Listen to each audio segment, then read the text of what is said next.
Hello, everybody. Welcome into another episode of the Fantasy Pros Football Podcast. I am Ryan Wormeli, joined on this Friday morning by my two good friends, Pat Fitzmaurice and Derek Brown. And fellas, we are previewing Week 10 here into the second half of the 2023 NFL season. We are going through, as we always do on Fridays, our key questions for every single matchup on the slate. There are 4 teams on bye, so not quite as bad as some of these bye-mageddons we've had, at least once already this year, and we're going to have again later this year.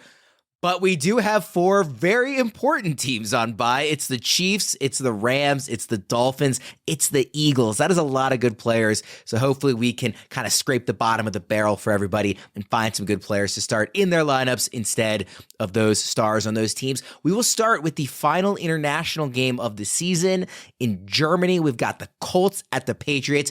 Absolutely banner slate of primetime games this weekend, he said sarcastically. And this one is just about the worst international game we've got this year. Like I said, Colts at Patriots. My key question here, and Fitz, I'll start with you. Will Ramondre Stevenson's 64-yard touchdown last week spark a second-half bounce back for this disappointing running back? Oh, maybe. Kind of a mixed outlook, I think, for Ramondre here with, on one hand, he has not had more than 10 carries in a game in 5 straight games. So they have offloaded a lot of the rushing duties to Ezekiel Elliott.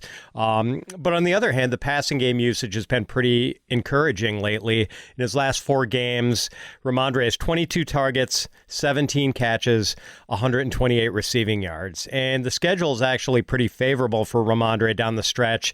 Colts, bye week, Giants, Chargers, Steelers, Chiefs, Broncos, Bills. The Chiefs are really the only tough run game matchup there. So I'm tentatively optimistic, but I don't know if we're going to see the Ramondre we saw in 2022, where he was RB11 for the season, RB8 from week 3 on. Right now he's like RB20. I'm optimistic he can get into maybe high-end RB2 value, like RB14, 15. But as far as a repeat of last year, probably not. Debro, where do you have Ramondre this week? I believe he's RB 18 and half PPR in the expert consensus rankings. Are you thinking that this, 60-yard touchdown is maybe a sign of things to come this week and beyond? Or are we still kind of, as we talked about on the Thursday show, waving the white flag a bit on Ramondre? I've got him as a low-end RB2. I'm a little bit below consensus. There's just some guys in that range. Like I have Gus Edwards over him. I have Alexander Mattison. I have Najee Harris over him.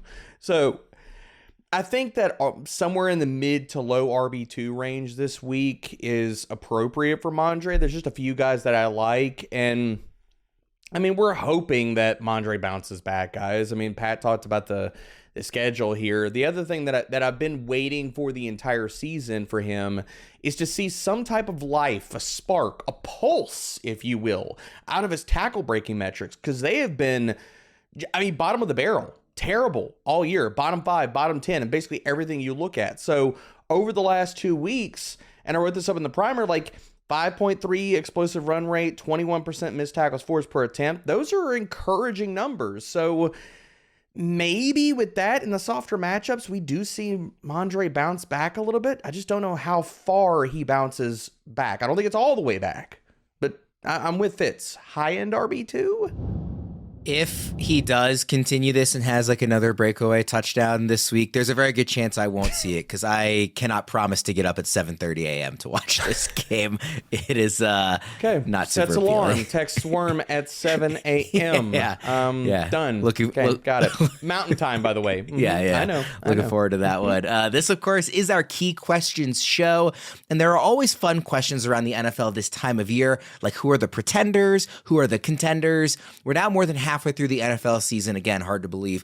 But DraftKings Sportsbook is still pumping out unbeatable offers every single game. New customers can bet just $5 on anything to get $200 instantly in bonus bets. And DraftKings isn't stopping there. All customers can take advantage of a sweetener offer every game day this November. The Week 10 slate doesn't look amazing, but there are still 9 games with a spread of 3.5 points or less on DraftKings. So there should be tons of close finishes this week.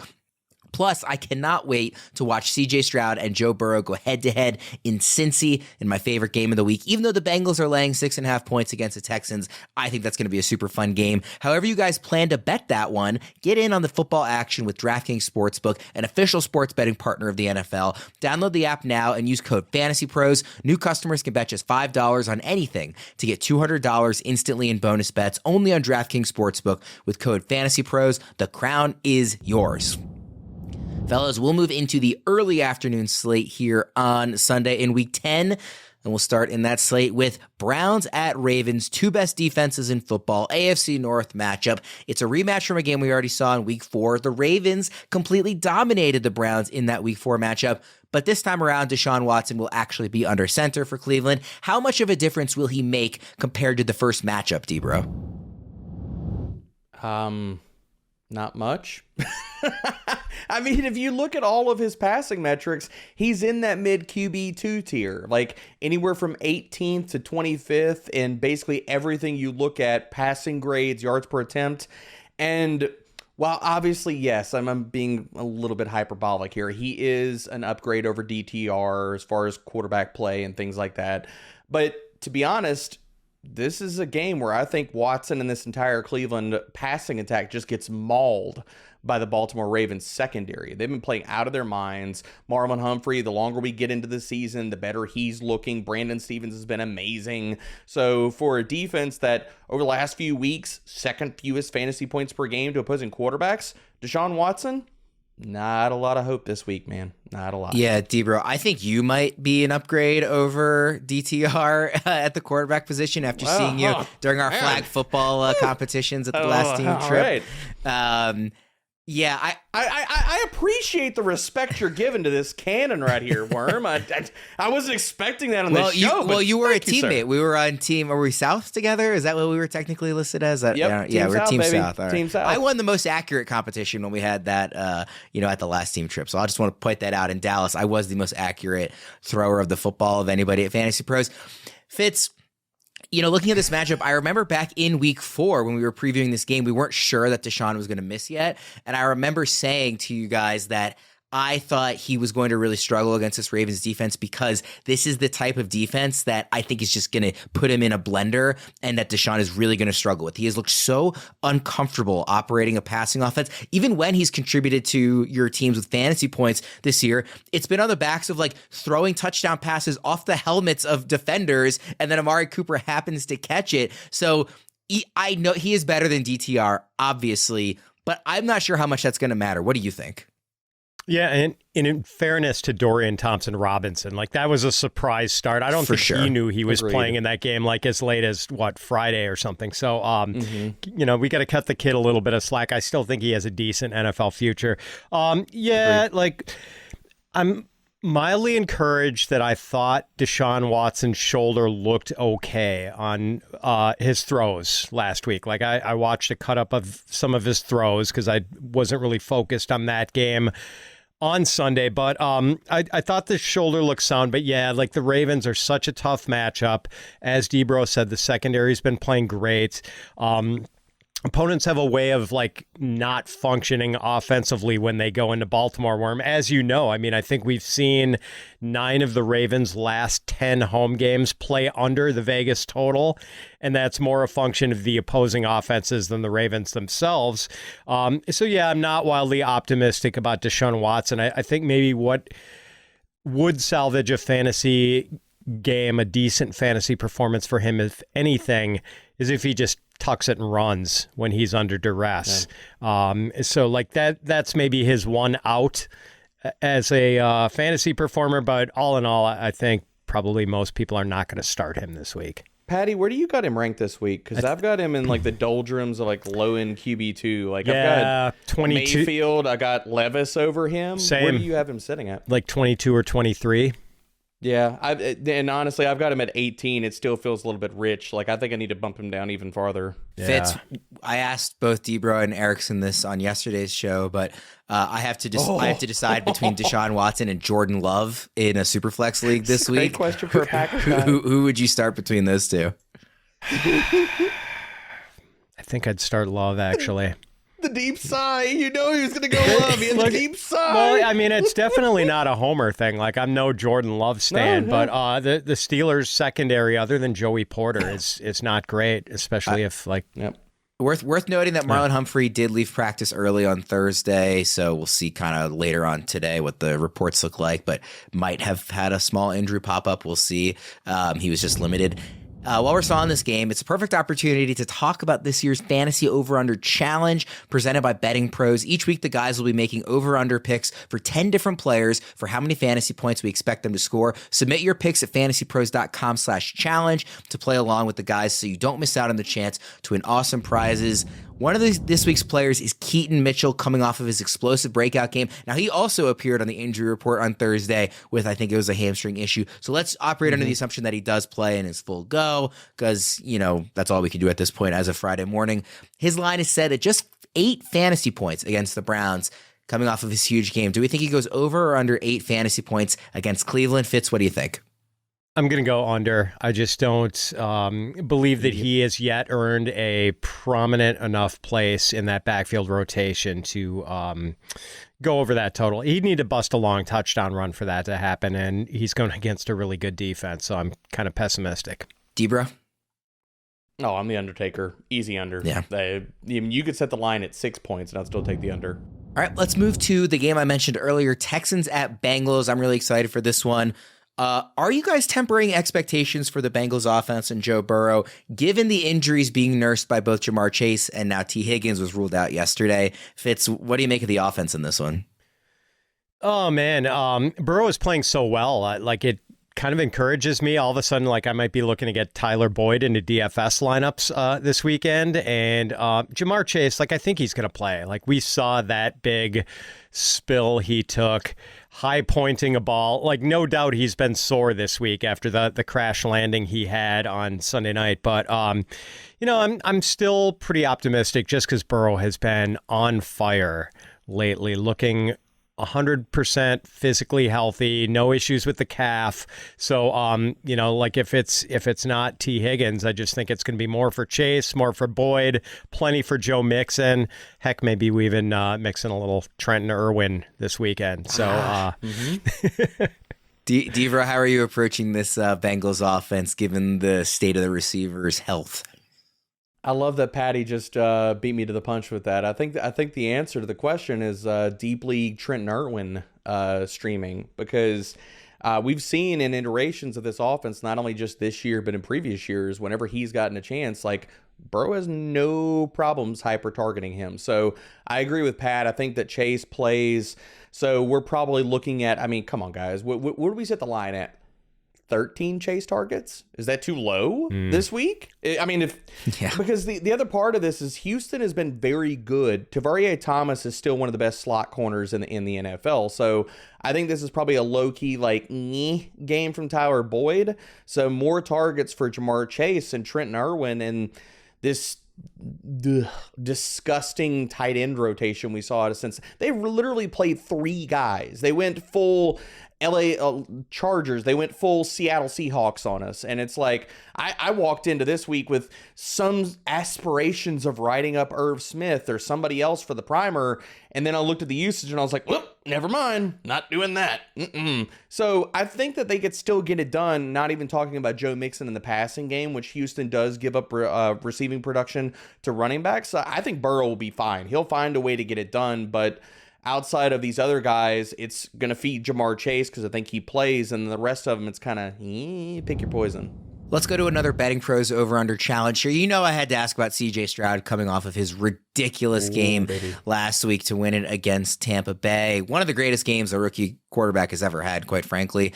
His line this week is set at exactly 20 fantasy points against Lou Anarumo and the Bengals defense. How will he follow up his amazing performance from last week? Fitz, what do you make of Stroud this week? I'm going to go under. Stroud is really good, but Nico Collins' availability might be somewhat in doubt. We know that Robert Woods probably isn't going to play. And really the Texans have been sort of average as far as run-pass splits. They haven't been especially pass-heavy except for last week against the pass funnel Buccaneers defense. So, yeah, I'm going to go under. It's kind of a tall order. As good as Stroud is, like, I just don't know if he's going to throw enough to get there. Debro, over or under 20 fantasy points? I'm going to take the over here. And the reason I'll go over is because Tank Dell has been balling, and he's their deep threat. And I wrote this up in the primer. If you look at Cincinnati's secondary, which has been extremely good all year, over the last few weeks, they have shown a few ways where you can beat them. One of those being with deep passing. And the other part about this is Anarumo's defense over multiple seasons gives up a ton of production to tight ends. So deep passing and tight ends. So even with Nico Collins out, we do see that, like, look, Noah Brown's going to play. Maybe we see a little John Mechie cameo, Xavier Hutchinson, my dude, get into this game if Nico is out. I'm still a Hutch believer, so I'm not saying that he's a Nico quality, but I think that he can be solid enough for Stroud here. I'm still going to take the over. I know it's more of a thinner bet with Nico possibly out, but willing to say that we can still get fireworks out of this game. Our multi-league assistant makes juggling multiple leagues easier than ever. Head to fantasypros.com/myplaybook to get expert advice for all your teams in one spot so you can dominate every league every week. Let's move to another really interesting game, 49ers at Jaguars. Obviously, the 49ers have lost their last 3 games heading into the Week 9 bye. They haven't scored more than 17 points in a game since Week 5, kind of shockingly. Can the offense get back on track against a Jacksonville team that has won 5 straight and has an underrated defense? Debro, what do you think? I think it can. I think and we're projecting that Deebo Samuel comes back this week. I think he is the skeleton key that can help this offense hum again. You look at his role, and I wrote this up in the primer, you look at the type of coverages that the Jacksonville Jaguars have, or at least that they've rolled out there, a lot of too high. Deebo eats that alive. His target share bumps up, his yards per route run, air yard share, all these different things. So you marry that with also Brandon Ayuk and stuff. I think this is more of a down game for CMC, although he will still be extremely active in the passing game. Jacksonville gives up a lot of receptions to running backs. I think this is a get-right game for the 49ers offense. Fitz, what do you make of San Francisco, given everything we've seen from them out of the last month? I think they'll break out. We've had an extra week for Kyle Shanahan to get out his toolbox, get underneath the hood, and tinker around and do some fine-tuning. We've had Brock Purdy with an extra week to clear his head, an extra week of rest for Christian McCaffrey, and as Debro mentioned, the return of Debo. So, yeah, the Jags D is tough. Jacksonville's third in overall defensive DVOA behind only the Browns and Ravens. But, yeah, I think the 49ers are going to score points. I want to throw out a player prop here, and anybody listening can find these sorts of player props on bettingpros.com. I'll be drawing from the DraftKings Sportsbook odds, obviously, but you can kind of shop around and look at any sportsbooks you want on the Betting Pros page, which is a cool feature. Calvin Ridley, over under 4.5 receptions, 53.5 receiving yards. Do we like either of those bets? Again, it's 4.5 receptions, 53.5 receiving yards for Calvin Ridley. Anybody watching on YouTube can see the way that Debro's going. Talked about this early in the week, baby. Calvin Ridley versus the coverage that they're going to run for San Francisco. Plus, they've been giving up a lot of production to deep passing. I think it's a Ridley week. If people are following me at bettingpros.com/Debro, then you should be. Then you've already tailed the bets, man. I've already put those in. I bet the over for receptions and receiving yards already this week. Fitz, are you in line with Debro on this one? I'll defer to Debro. Since he is an expert in these areas, I'll say yes, but man, I'm a little worried that weirdly Calvin Ridley has not produced as well with Zay Jones out. You would think there would be like a target spillover to Ridley with Zay Jones out of the picture. And do we know, is Zay Jones coming back this week, Debro? What's the he's status? He's limited as of right now. I honestly think he's probably going to be out another week. Just the way that they've talked about it, I think Peterson came out and said he'll be out there at practice, but I don't think he's going to be up to a full go. And with him already getting pushed earlier this season and then having the setback and then being out for multiple weeks, I think this time around, they're a little bit more conservative. Yeah. But I'll go over the 4.5. I mean, the 49ers secondary has been pretty flammable this season. Yeah. Let me make you feel a little bit better here, Pat. So 55% is single high from the 49ers since week 5. Calvin Ridley's numbers versus single high, 25% target share, 46% air yard share, 2.0 yards per route run, baby. Well, good numbers.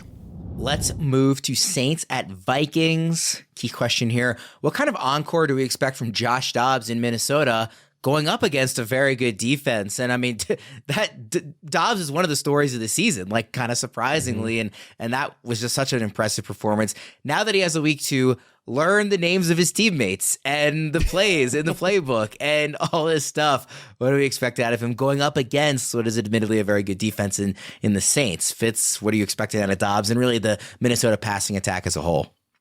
Yeah, what a storybook performance in his Vikings debut with the 2 touchdown passes and the 1 touchdown run and the upset of the Falcons. I don't expect a prolific passing output for him. He's still had less than 2 weeks to process the system, the playbook.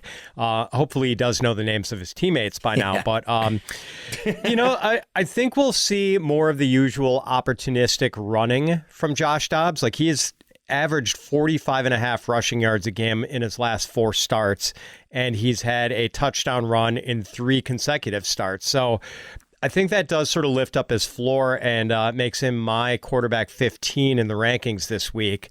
But as far as the passing total, like I think it's probably going to be under 200 yards this week. So I'm not wildly optimistic about TJ Hawkinson, who's banged up anyway. Jordan Addison.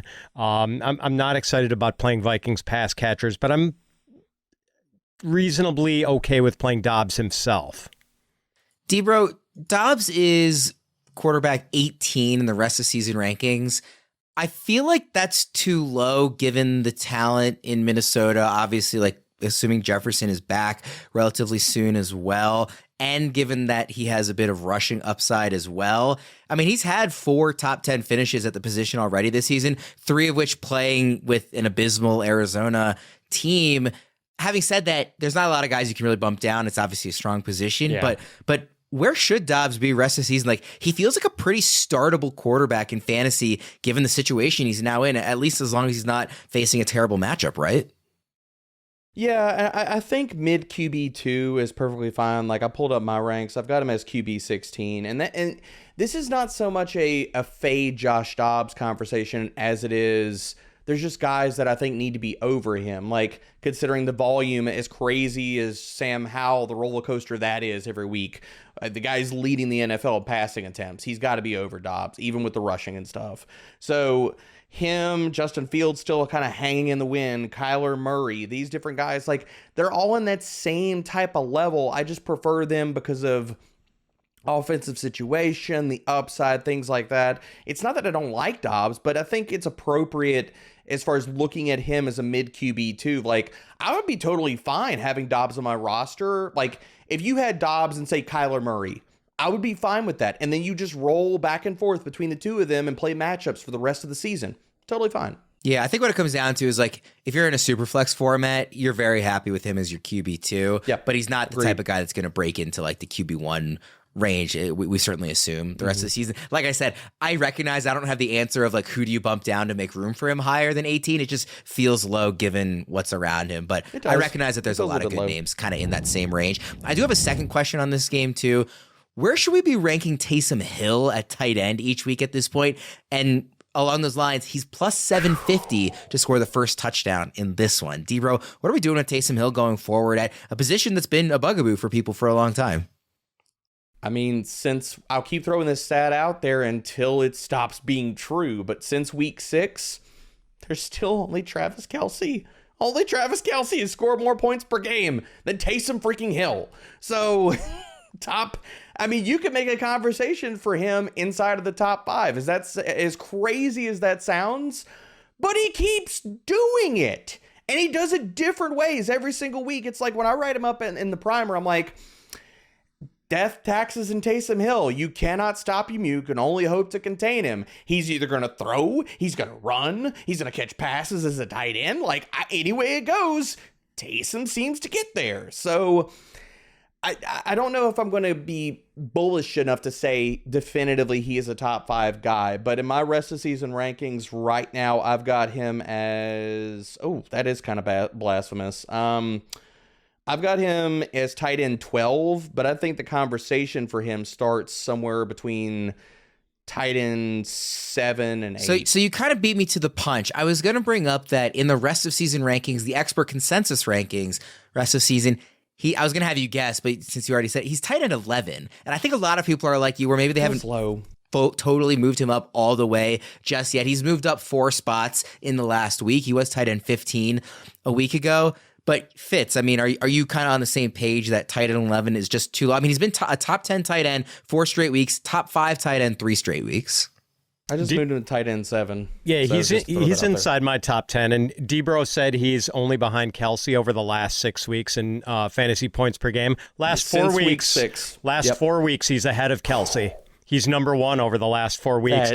And over that stretch, his last 4 games, Taysom Hill has 135 rushing yards, 126 receiving yards, 51 passing yards, 3 touchdown runs, a touchdown catch, and a touchdown pass. It's like I tell Debro and our guy Joe Pisapia on our Monday waiver show every week.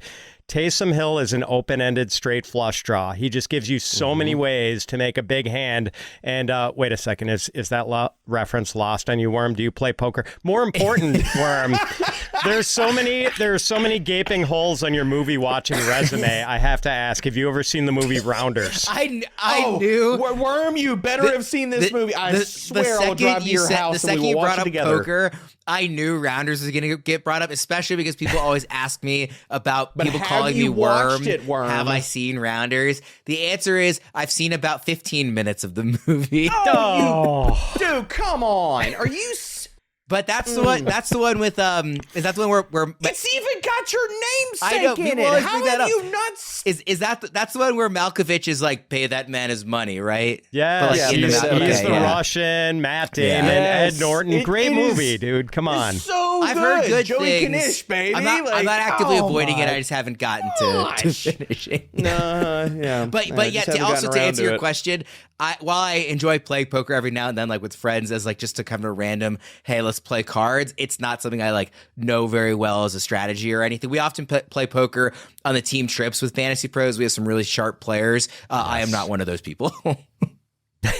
So all I heard is Fitz, team trip this year. You bring the duct tape, I'll bring Rounders, and we're gonna make Worm watch it. Which one is Worm? Is it Edward Norton? Yes. Edward Norton. It's so blasphemous that you don't even know that. I don't even know. The other one with my namesake, and we can move on after this, is people are always like, what up, Big Perm? I mean, Big Worm, but I don't know what that's from. I know it's from a movie, and people say it to me all the time. Yeah, just when I think you've hit the bottom, like you can't get lower on movie takes, you come out here and you surprise me. Well, that's not a take. That's just ignorance. Like I don't know what it's from. Sorry, I haven't seen movie facts. I like movies and I have good opinions on movies. I just apparently haven't seen enough. You think you have good? No. Yeah. All right. Let's self-appointed good opinions. Let's move on.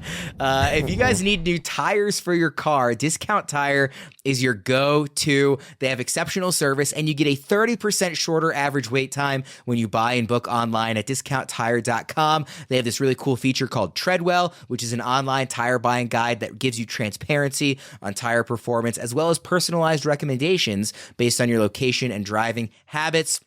Discount Tire is also the largest independent tire retailer in the country, so it has the biggest selection of tires and wheels. And here's a pro tip from the experts at Discount Tire. You can prevent wear and boost gas mileage by keeping your tires properly inflated. Tire pressure supports the weight of your vehicle and is important to check for safety. So if it's been over a month since you last checked your tire pressure, stop by one of their local stores for a free tire safety and air pressure check. Discount Tire, let's get you taken care of. Fellas, let's move to Packers at Steelers.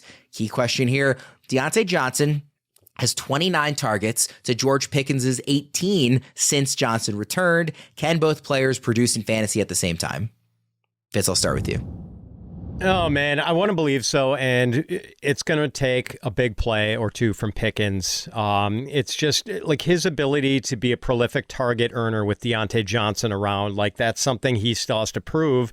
And like there have been 4 games with Deontay and 4 games without Deontay, and in the games with Deontay, Pickens' yardage productivity is basically cut in half. I think he was just over 80 yards a game without Deontay, and with Deontay, he's at like 41 yards a game. So, man, it sort of stinks for the Pickens investors who were really enjoying the windfall when Deontay wasn't around. But like I do think we have to maybe lower our expectations, and the floor is certainly lower for him every week with Deontay healthy. Debra, what do you make of the situation? I think the unequivocal answer is no. I do not think that both these guys can produce on a weekly basis. And not only does this come down to Deontay Johnson, who has swallowed up the target share. I mean, the last 2 weeks, Deontay Johnson, 31% target share. George Pickens, 13%. Deontay Johnson, 37% first read share. George Pickens, 20%. That divide is massive. That's Grand Canyon style. And the bigger overarching point about this and why Pickens and Deontay cannot produce in the same weeks usually, this all comes down to Kenny Pickett. Kenny Pickett can't support 2 different wide receivers. He's proven this over multiple seasons. He just can't. When have we, I mean, come on, guys, let's think about this. Have we seen any in his career, any Kenny Pickett ceiling performances, like where he's gone for 350 and 3 scores or anything? It's non-existent. So really it's, okay, who's going to be the guy this week? Probably Deontay Johnson. And pick your poison, because that he cannot support more than one pass catcher at this point. It's almost like you shouldn't have invested in a guy who didn't break out until he was a 5th-year senior to be your quarterback of the future. Crazy. Yeah.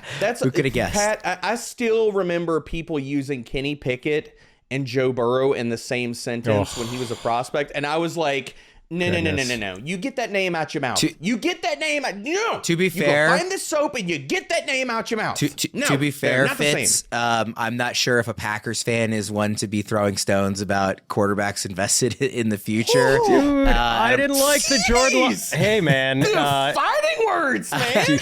I like Love better than Pickett. That's not a very high bar to clear. I do want to ask you about... Can I say neither? Yeah. I want to ask you a player prop about Jordan Love. So I'm going to give you his 3 player props here, Fitz. Tell me which one you'd most want to bet on. Over under 1.5 passing touchdowns this week. Over under 215.5 passing yards. And over under 13.5 rushing yards. Which Jordan Love player prop do you like best? Under 1.5 touchdowns. Mm-hmm. Debra, is that the same for you? That's the one that stood out to me. Yeah, that's the one that's, as soon as you said that one, I was like, okay, the passing yardage is a good line. Rushing yardage is a good line. Yeah, I'd be slamming the under on the passing touchdowns. All right, let's move to the next game. Titans at Buccaneers. Rachaad White had easily the best game of his season in week 9. How will he follow that up against a Titans defense that wants to stop the run, but has been run on a little in recent weeks, more so than early on in the year, Debra? I think he's going to have more success than we're probably going to give him credit for. And I know I've not been the biggest fan of Rachaad White. His tackle breaking metrics have not been amazing. They still aren't. But this Tennessee Titans run defense has faltered. Since week 5, we're looking at a team that has the 13th lowest stuff rate, the 11th highest yards after contact per attempt allowed. And they're also giving it up. Like, they're allowing the highest yards per carry to zone runs, which comprise 57% of Rachaad White's rushing volume. So this honestly could be the best rushing performance. I know that's a low bar, but the best rushing performance he has of the season thus far. Fitz, what do you think about this matchup for White? Even if White doesn't connect as a rusher, even if he gets held to under 50 rushing yards, he can still click for fantasy because he's on pace for 70 catches and 593 receiving yards on the season. And oh, by the way, Rachaad White has been targeted 34 times this season. Only one of those 34 targets has fallen incomplete. He's got 33 out of 34 balls this season. So, that's so yeah, impressive. I mean, like, he can get, with the pass catching production he has had, like, he can still have an RB 1 week, even if he's under 50 rushing yards. Can we also throw it out there that it's even more impressive because those are Baker Mayfield quality targets? So, well, I mean, at least Baker has that Tom Brady checkdown gene going. So, White's passing game productivity is still there. We are just hammering quarterbacks right and left on this show. It's a tough week for nobody's quarterbacks, to be safe. fair. Nobody's safe. Look at who's gone. No Patrick Mahomes, no Jalen Hurts, no Tua Tagovailoa, no Matthew Stafford. It is a farewell to arms. It's the Hemingway week 10. So that's a real wow. That was nice. Yeah. Man, November is such an awesome sports month. Second half of the NFL season, NBA and NHL are in full swing. College football is delivering some great rivalry matchups. And of course, Fitz and I get to become Big Ten basketball degenerates once again. And while we all love watching our favorite teams on television, there is nothing in the world better than being at a game live and in person. And the best way to get tickets to any of these games for any sport is on Game Time, the official ticketing app of the Fantasy Pros Fantasy Football Podcast. Game Time is the only ticketing app that gives you peace of mind with your purchase. They let you see the view from your seat before you buy, so you know exactly what to expect when you arrive. Their all-in prices show your total up front, so you know you're always getting a great deal, and it takes no time at all. You can buy tickets in seconds with just 2 taps. So take the guesswork out of buying tickets with Game Time. Download the Game Time app, create an account, and redeem code FANTASYPROS for $20 off your first purchase. Terms apply. Again, create an account and redeem code FANTASYPROS. That's FANTASYPROS, all one word, for $20 off. Download Game Time today. Last-minute tickets, lowest price, guaranteed. Fellas, let's move to the late afternoon slate. Falcons at Cardinals. Key question, it's an obvious one. What do we expect from Kyler Murray's return, Fitz? Good question. You would think Kyler maybe wouldn't run as aggressively in his first game back since knee surgery, but who knows? Kyler's a pretty remarkable athlete, so I think we'll see some rust, but hopefully we'll see him make some good throws and hopefully connect with Marquise Hollywood Brown on at least 1 or 2 deep shots. Now, Debra, you had Kyler Murray as a must-start on yesterday's start-sit show. Are we thinking big things for him in his first game back? We're still wanting to be aggressive, relative to consensus? I am. I think that Kyler Murray, I've got him as my QB9 this week. I think that he is going to come back. And this is really not only just a Kyler Murray take, but how much the Atlanta Falcons pass defense has fallen off. Since week 5, they've given up the 2nd most passing touchdowns and the 5th highest passer rating. So, gone are the weeks of me writing up in the primer like, oh, don't worry about the AJ Terrell shadow. You need to be concerned with this. Now it's kind of like, oh, AJ Terrell's going to shadow him. It's kind of a good thing. So Hollywood, wheels up, man. Trey McBride's got a good matchup. Kyler's back. Outside of, you're worried about Atlanta's pressure rate, but outside of that, their secondary has been playing terribly lately. So really, this is me leaning into the matchup, saying that, look, as Fitz pointed out, quarterback options are pretty nasty this week. So a big game from Kyler Murray could vault him top 10, maybe even top 5 this week. I've got a second question here, and it pains me to ask, but how far, just given this whole Arthur Smith thing, how far are we moving down Bijan Robinson in our rest of season running back rankings? Ugh. His line this week at DraftKings Sportsbook, his over-under is 55.5 rushing yards, but really just from a fantasy perspective, rest of season, we got to stop expecting Smith to get with the program, right, Fitz? He's RB13 in my rest of season rankings. The usage is just so infuriating. Even if you take out the infamous 1 carry illness game, he's averaging 12.8 carries a game, and he's had more than 14 carries in a game one time this season. Tyler Algier has 13 more rushing attempts than Bijan Robinson this year. And, even though Bijan hasn't been hurt, terrible. Minus the illness game, Algier's averaging 3.2 yards per carry. Bijan is averaging 5 yards per carry. And I know some of that is because Algier's done a lot of short yardage running, and that sort of reduces the efficiency. And Bijan's getting more early down looks. But still, man, is there any question Bijan is a lot better? And, the expectation on Bijan runs is significantly greater than for Tyler Algier runs. It's just so maddening. So, he's in a high-end RB2 at this point. Just, that's really distressing. Debra, what do you think? I've got him higher in my ranks. Like I've still got him as an RB1. I've got him at RB8. And there's two parts or pieces that I want to point out here. One, if the Falcons keep losing, Arthur Smith is gone. Bye-bye. So part of that, I'm delving a little bit of that into my ranks. And two, the talent, we know that the talent is there. When I pull up his efficiency rankings every single week with the primer, I'm like, he's really freaking good. All they just have to do is get out of their own way, give him the ball, and just let him do the thing. So for me, it's still betting on talent, and it's also with the out that if the Falcons do not win, we could see Arthur kick to the curb. So I'm willing to bet on Bijan rest of season. And right now, I mean, it's a fantastic time.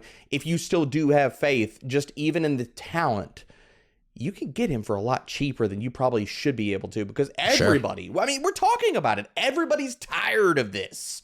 We're all tired of it. We're tired of Arthur's explanations, his 6-minute soliloquies where he talks about absolutely nothing and all things at the same time. So I'm going to bet on the talent. Yeah, I tweeted this earlier from the main account, and I thought it was very fitting, but like from the Knives Out sequel, Glass Onion, when there's like, it's so dumb. And the girl's like, so dumb, it's brilliant. He's like, no, it's just dumb. No, it's just dumb.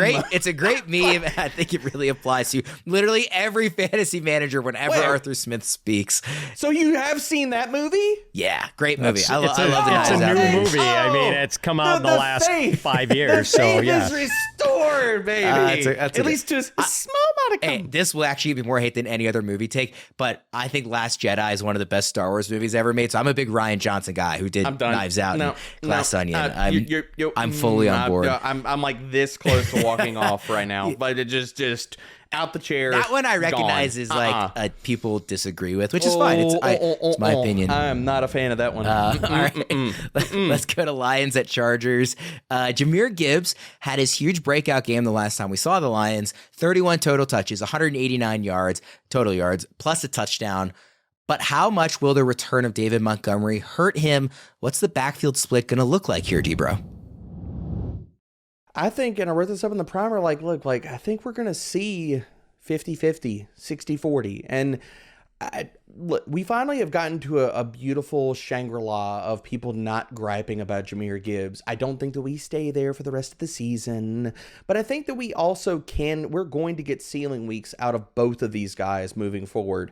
It's going to come down to game script. It's going to come down to matchups and situation. Like this week, I have Jahmyr Gibbs ranked over David Montgomery. I think I give credit to Ben Johnson in this offense and saying, look, okay, well, they've been more pass heavy lately. They're not dumb enough to just say, okay, 25 carries, even though they're going to be inefficient as all get out from David Montgomery just trying to run on the Chargers.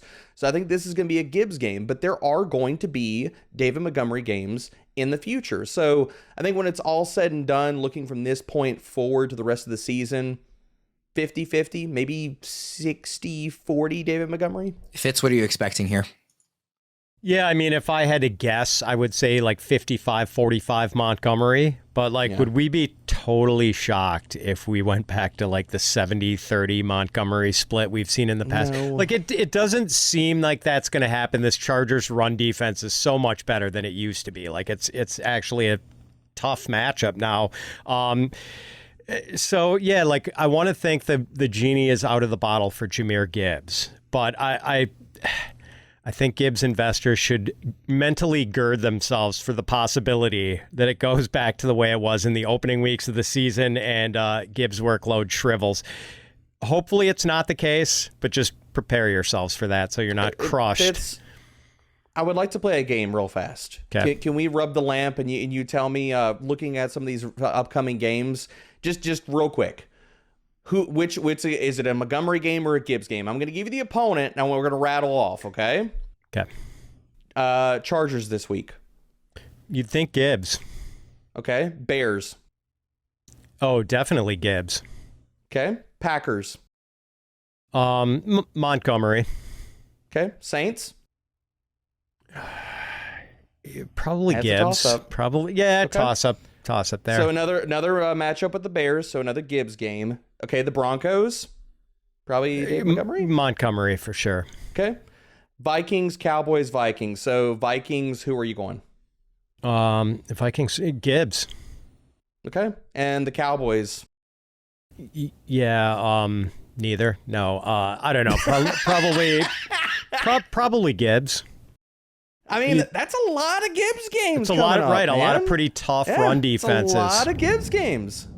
Let's hit one last Betting Pros over-under challenge here with Justin Herbert. Coming off a very poor game for his fantasy managers, his line this week is all the way up at 22 fantasy points against the Lions. Do we think he can hit that mark? He has been outside the top 20 finishers at quarterback in 2 of the past 3 weeks. Again, the line is 22 fantasy points, Debro.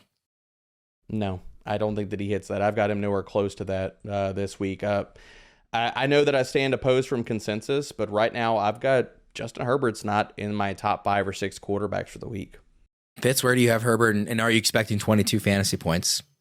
I'm torn on this. I do have to go under. The one thing that gives you hope that he could maybe get over it is that the Lions have been one of the most prolific pass funnel defenses in the league. Like, they are, I think, top 5 in opponent passing percentage against them. But yeah, it's just without the weapons, with no Mike Williams, with no Josh Palmer, and with Quentin Johnston not really stepping up. Like, I don't know if Herbert has the ammunition to get over 22 fantasy points. Let's head to Giants at Cowboys. This spread has gotten as high as 17.5 points in some places. Just a hilariously lopsided game. Given the matchup, this has to be the week we finally get the Tony Pollard we were hoping for this year. Right, Debro? I hope so. It doesn't happen this week. Don't know when it's going to happen. And I thought it was really curious because I didn't realize when I looked at Tony Pollard's game logs, the matchup with the Giants is the last time he actually scored a touchdown. That blew my mind. I was like, he's got to have some in between, right? Like, nope. Double tuttied in that week? Nothing. Hoo-hoo. Goose egg. Since. So I think this is going to be the Tony Pollard week. I think he's going to get in the end zone, have a bounce back game. Yeah, Fitz, where do you have Pollard ranked this week at the position? He's in consensus running back 8.5 PPR, and we've just been waiting for that smash spot from him. Yeah, I think I started with him at RB9 and then moved him up to RB7. So I'm around consensus. Like, we've only seen him get more than 15 touches once in his last 5 games. The efficiency has really nosedived, at least by Tony Pollard standards, 4 yards per carry and 6.6 yards per catch, which would both be career lows for him. Like, you would think the game script with Dallas as 17.5 point favorites against the Giants would favor him. But then again, I mean, maybe we just see a lot of Rico Dowdle. So cautious optimism, but man, like it's been pretty bleak lately for Tony Pollard investors. On DraftKings, CeeDee Lamb's player prop is 78.5 receiving yards. He has not just gone over that number in 3 straight weeks, but has absolutely obliterated that number in 3 straight games. Will he do it again this week, or will the Cowboys not need to throw it so much that he doesn't get there? Debro, what do you think? 78.5 receiving yards, over or under? I love that you bring up that narrative because when we see these large, wide spreads, people always go there and it's like, not you, Worm, but like we hear that a lot. Okay, well, what if they're not going to have, they still got to get there. Yeah. And like to blow a team out, unless we're projecting 3 defensive touchdowns or something like that, and it just throws the game out of whack. Well, to be fair, in this one, that could happen. It could. But yes, happen, I take your point in general. I think CeeDee Lamb is starting, or he's in the midst of an A.J. Brown type of run. Dallas came out of the bye and they're like, you know what? Better things happen on the NFL field when we feed CeeDee Lamb. I think CeeDee Lamb's going to go screaming over this. And just for everybody out there, his yards per route run against man coverage with the Giants are running a top 3 rate, 5.5. That's an astronomical. That's like almost Tyreek Hill level number. That's insane. Fitz, give me the over. Fitz, 78.5. I've already bet the over. I mean, who's the Giants slot corner? Cordero Flott? Like, he's not stopping CeeDee Lamb. Come on, man. Lamb's going over 100 yards. Last game in the late afternoon slate, Commanders at Seahawks. Seahawks got pantsed by the Ravens defense last week. Are we just throwing that out? or and confidently starting them against what should be a very poor Commanders defense? Or is there any cause for concern? Fitz, what do we make of the Seahawks offense coming off of that terrible game in Baltimore? I mean, I'm starting Metcalf and Lockett. I can't say I'm starting them confidently. Like, the thing is, Geno Smith has just not been very good this year, which has made Metcalf and Lockett less effective than usual. And now the backfield is kind of hard to read, too, with Kenneth Walker. He's had this calf injury. Now he's got a chest issue. So it's kind of hard to tell whether the injuries have led to Charbonnet getting more snaps than Walker the last 2 weeks, or if Charbonnet has kind of earned that. We know Pete Carroll runs a meritocracy, and maybe like this is going to be a split backfield going forward. So even with this positive matchup, like I'm not feeling super confident in any single Seahawks player this week for fantasy. Debro, how are you approaching this one? I feel good about Metcalf because he's the healthiest guy on the receiving depth chart right now. I mean, I don't know if we see a fully healthy version of Tyler Lockett for the rest of the year. I mean, he's been limited the entire season, basically, with his hamstring, and now JSN popping up with a hip. Metcalf's the only guy that I feel great about, like, considering the injuries surrounding this passing attack. I think Geno has played better than people realize because his deeper metrics are still really good in a lot of spots. He just hasn't had the passing touchdowns, and he's had a lot of interceptions. So I think that Geno has played better than people give him credit for, but this offense as a whole, it's really banged up, man. Like, even Noah Fant was dinged up earlier in the week or last week, JSN. I mean, like, everybody is dinged up in this offense. So obviously that's going to take the efficiency down a decent amount, but I feel okay about Metcalf. Fitz, you are the low man on Geno in the staff rankings. Debro, I don't know if you've updated this, but he's QB 11 for you. Erickson has him at QB 6, and Fitz, you've got him down at QB 14. Whoa. So maybe none of us are I'm not drinking as aggressive as Erickson. But I mean, I'm feeling okay about it, but that's a spicy Kool-Aid, baby. I mean, I get it just saying, like, listen, he just came off of games against Baltimore and Cleveland. Like, don't want to judge him too harshly for that. You know, the Commanders got rid of their best pass rushers. Like, this defense should be one that you can throw on. So I get it. I mean, maybe not QB 6 level, get it, but I get being aggressive on him, at least above consensus, which I think is QB 11. Also, let's move to Sunday Night Football here. Jets at Raiders, another one of these absolutely banner primetime games. We got the interim coach first week bump after a midseason firing last week from the Raiders. Will this Vegas offense have another big day against what is a much tougher Jets defense? And also, as a corollary, will Davante Adams actually get involved this time, Fitz? I'd like to think so. I mean, Aiden O'Connell's made 2 starts, and Davante Adams has 20 targets in those 2 starts. So, but man, like, I do think Aiden O'Connell's going to struggle to do business against this Jets secondary, as a lot of more established quarterbacks do. So, even though Davante Adams is a Hall of Fame talent, I couldn't get him up higher than wide receiver 14 in my rankings. And I think I'm actually above consensus on him at 14. And Jacoby Myers, I've got like at wide receiver 38. I think. So, I mean, considering the caliber of the cornerbacks the Jets have and that the targets are going to be coming from a rookie quarterback who was drafted on day 3, I just can't get too excited about any of these receivers, Davante or Jacoby. You are above consensus, just barely. He's wide receiver 15 and half PPR rankings according to consensus. Okay. Debro, it looks like you're right in line with Fitz, which is also in line with consensus. Erickson, once again, is the high man. He's got him at wide receiver 8. But Debro, you're kind of in the same spot on Davante and also just this offense as a whole going into this one. Look, Aiden O'Connell threw the ball 25 times. I think that we're going to see less than that this week. That last week's matchup was an easier pass defense to go against. So we could be looking at a game where Aiden O'Connell maybe throws the ball 20 times, maybe less than 20 times, to be honest. And I just don't think the volume is going to be there because Antonio Pierce isn't stupid. He's going to say, look, like, you can run on the Jets. You can, and they will. So I think this is just put the ball in Josh Jacobs' belly, let him run. And Davante Adams, I got to have him at wide receiver 16. I've got Jacoby Myers at wide receiver 39. Me and Fitz are hand-holding here, basically. So, and the more we talk about this, I think wide receiver 16 is probably a little bit too nice for Davante Adams. I'm going to bump him down even further in my ranks. Let's wrap up with Monday Night Football. Broncos at Bills. Key question here. Javonte Williams got a whopping 27 carries in the Broncos' last game before the bye. How aggressively are we ranking him against the Bills? It's a defense that can be run on. Is he all the way back as a great fantasy running back, D-Bro?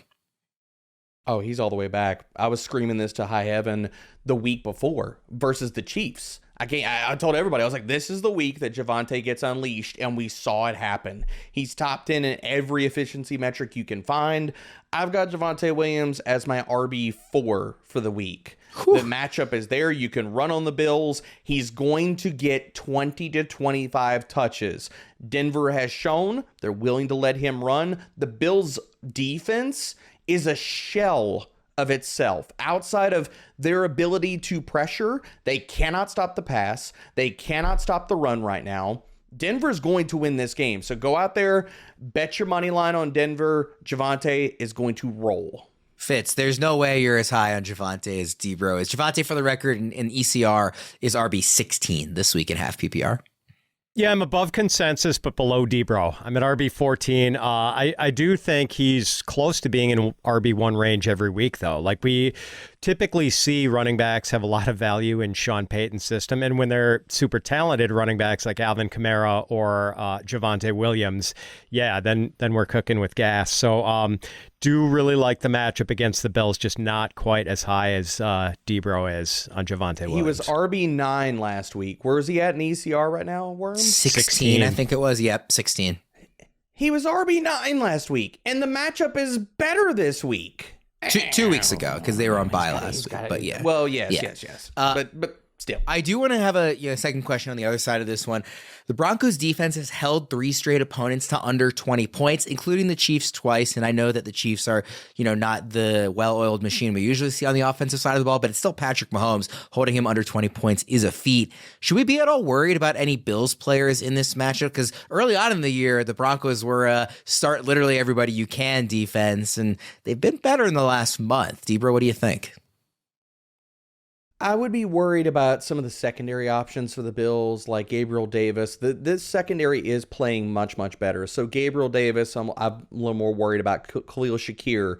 I think you're starting Stephon Diggs every single week, obviously, with confidence. And you're starting it. We have reached the point for everybody, just to hammer this home.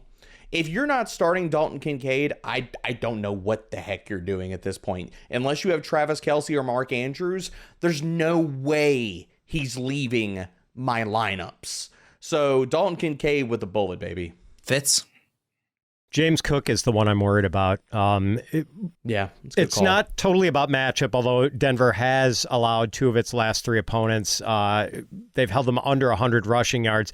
But it's maybe less to do with the matchup than just the usage and whether maybe Leonard Fournette is going to infringe upon James Cook's role, whether it turns out to be kind of a 3-way mixture if they keep Latavius Murray in the mix. So otherwise, I'm not really worried about Josh Allen, Stephon Diggs, Dalton Kincaid, even Gabe Davis. I'm starting all those guys for the most part, but it's Cook who concerns me a little bit. Do you think Lenny's active this week? Because that dude fits. Yeah, I don't know. I haven't been able to get a read on that yet. So why not? If he's stayed in decent shape, unless he's 270 pounds. Quads are about to bust out of those baby gap shorts. Exactly. He's been practicing for a while, right? So let's see what we got here. Which, by the way, is that just like a running back thing? Like, find the smallest pair of practice shorts if you can. Did A.J. Dillon make this a style thing? I don't get it. It's every running back is like, I wear short shorts. I wear shorter shorts. I'm like, how do you run around and not get all the chafage and stuff in that? I don't get it, man. I'm a fantasy analyst, D-Bro, not a fashion analyst. Come on. Well, we're not going to ask Worm for pop culture and any other life advice as far as if it's anywhere close to his movie taste. Yeah, we'll get out of there on that. For D-Bro and Fitz, I'm Ryan Wormeli saying Last Jedi is criminally underrated and a top 5 Star Wars movie ever. No. I'm at Ryan Wormeli on Twitter. Feel free to message me if you disagree. I will defend it to the death. For D-Bro and Fitz, I'm Ryan. We'll see you again next time. Thanks for tuning in.